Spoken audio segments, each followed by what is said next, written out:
Denise Gwen, reading aloud for you from my novel, The Heartbalm Effect.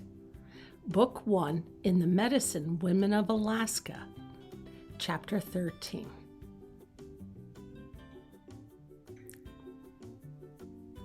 But Paul did not appear. When Rachel walked through the lobby on her way to the oncology wing, she saw Caitlin Border's parents seated in reception. Mr. Border stood up and walked toward her. "Dr. Lavange, how much longer do we have to wait before we can talk to you?" She glanced at the nurse's station. No sign of Margie. "We heard you've got access to some kind of new drug," Mr. Border said. "Are you willing to consider it?" Rachel said.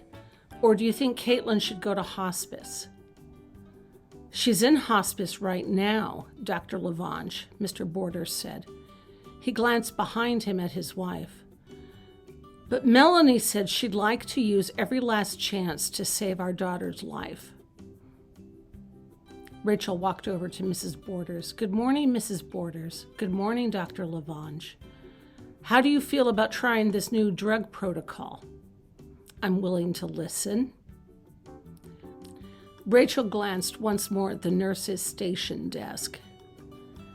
"I really wanted to discuss this with you and your wife and Dr. Livingston here, but I don't know where he is."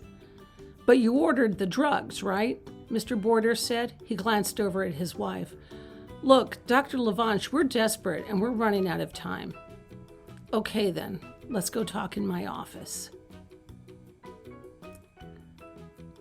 Even as she escorted Caitlin Border's parents into her office, closed the door, and sat down behind her desk, Rachel worried what Dr. Livingston would say. She knew, without being told, she'd stepped ahead of Dr. Livingston by failing to run it past him first and gaining his approval. A boss might not approve of such behavior, but then again, time was of the essence, and she didn't plan on staying here long anyway, so what did she care if he disapproved of her actions?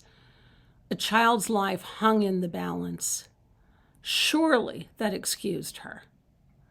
"I promise I'll tell him the minute he returns to the clinic." She glanced at her computer screen and noticed the email from Dr. Myers. Whoops, she'd forgotten to check it. As the parents got settled in, she quickly clicked on it and saw a PDF file. She clicked on it, inhaled. She'd made it to the top of the wait list, and with it, a potential offer of employment. The next time an opening presented itself, she'd be on her way to Minnesota. Wow. Oh, wow.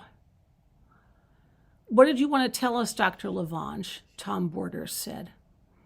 She closed the email and turned her attention to the parents, launching into her explanation as to the clinical trial being run at Mayo Clinic on the RU-486 drug protocol and what it entailed. She talked as openly as possible regarding the potential benefits and detriments, and when she finished, she asked them if they were willing to try it. Tom and Melanie Borders gazed at one another for a long moment, then turned to Rachel. "How effective is this drug treatment?" Tom Borders asked. "It's proven effective in 50% of the case studies." Melanie Borders cocked an eyebrow at her. 50%? What does that mean? Rachel spread her hands out across the desk.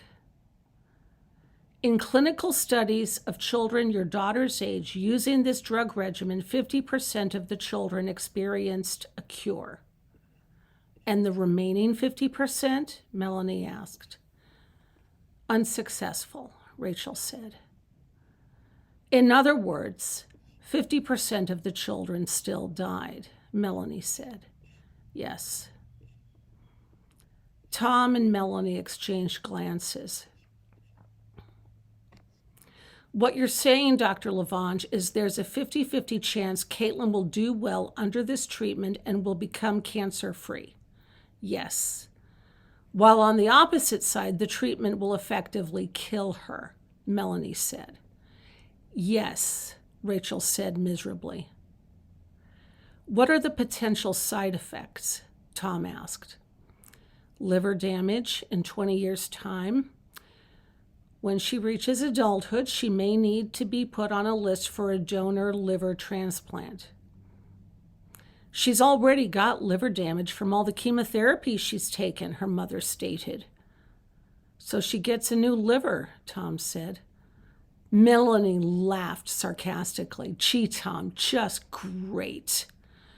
Just because there are options doesn't mean you have to take them, Rachel said gently. But there's a chance, right? Melanie asked.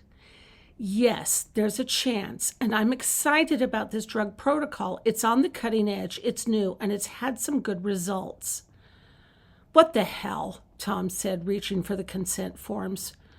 Caitlin may hate us when she's an adult for killing her liver, but I'd rather she was alive and mad at me than dead and buried.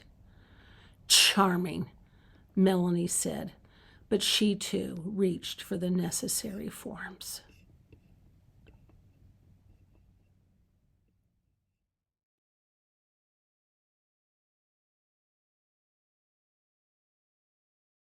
Between his shoulder blades, you'll have me to deal with. Okay, Rachel said resentfully, I get it. And that isn't what this is about. What it's about is possibly a cure for a very sick little girl. Margie shrugged as if to say it was of no concern to her. Maybe things will work out for you here and maybe they won't. But no matter what happens, you must defer to him as the managing physician. This is his clinic and you're changing things up. I meant to talk to him. You'd better do it and soon, because if he finds out you went behind his back, I didn't go behind his back. It'll look to him like you did. I'm trying to help save a little girl's life. And he's still your boss, girlie. Grow up and smell the coffee. I thought it was smell the coffee beans, Rachel asked with a mild smile. Whatever the hell it is. Margie stood up and walked to the door. You need to let him know, stat, before he finds out by accident and gets mad at you and fires you. Okay. Put on your big girl panties and go talk to him. Margie closed the door behind her, leaving Rachel fuming.